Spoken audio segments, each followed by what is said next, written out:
With Special Counsel Robert Mueller concluding there was no coordination between Russia and any American in the 2016 campaign, that's hardly the end of the investigations. This past week, the Democrat-led House Judiciary Committee voted to authorize a subpoena for the full confidential Mueller report. Congressman Jerry Nadler heads the committee. This committee requires the full report and the underlying materials because it is our job, not the Attorney General's, to determine whether or not President Trump has abused his office. Republicans aren't done either. On the Senate side, Lindsey Graham, head of the powerful Judiciary Committee, announced he's beginning an investigation into possible abuses by intelligence officials. He spoke with me about those efforts. What's the headline in simple terms of your plan? I'm going to try to find out how this all started.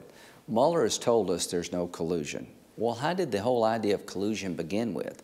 Mueller's told us there was no obstruction of justice. I want to find out how this got so off the rails and hold those accountable who started this mess. The counterintelligence investigation against the Trump campaign, how did it start?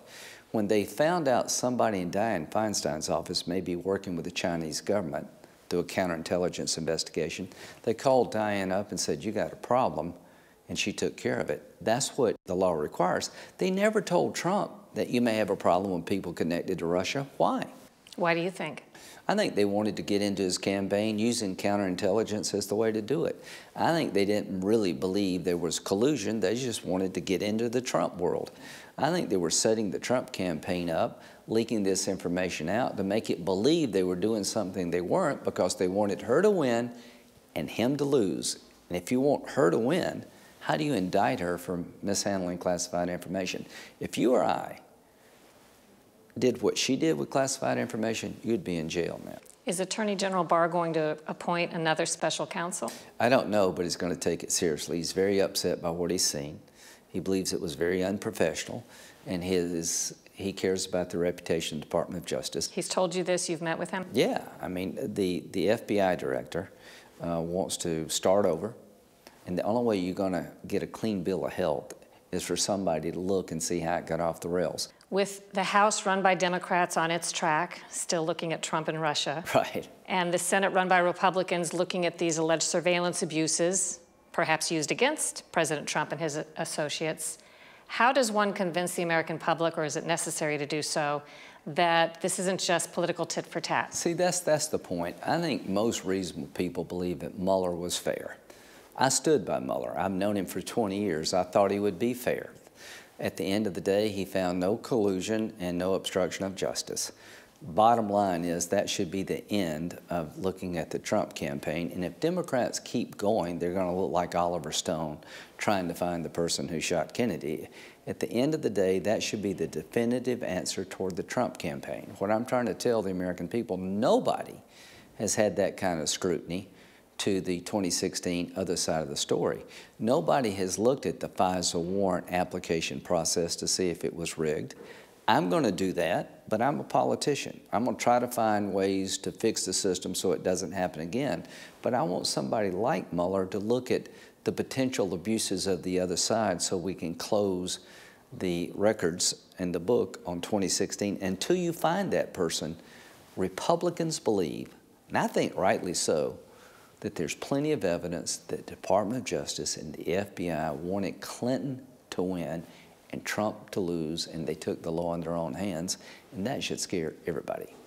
When do you think we'll know whether the Attorney General will appoint a special counsel or how he plans to proceed?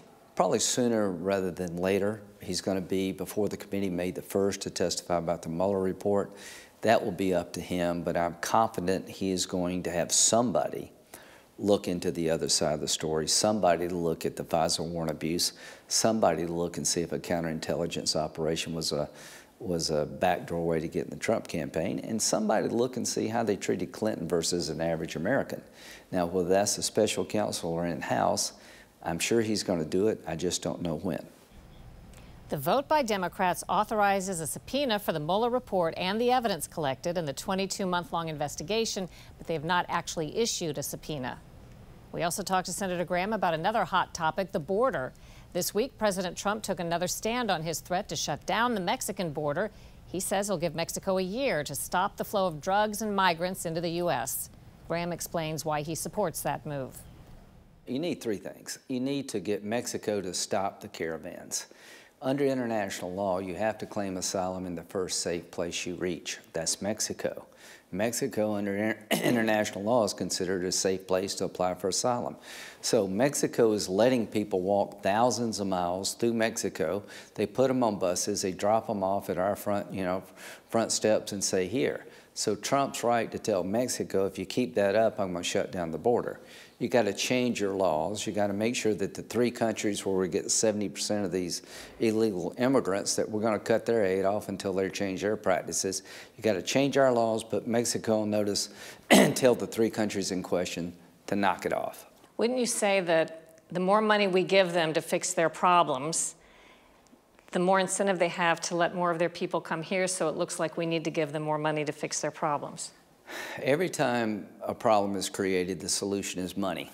So you're dead right. I don't mind helping Honduras, El Salvador, and Guatemala. I just want to get a return on investment. I want to show progress. Right now, we're giving them money and getting nothing for it. So it is a perverse incentive. The bigger problem they create for us in the past, the more money they've got until Trump. Now, Trump's reversed it. Okay.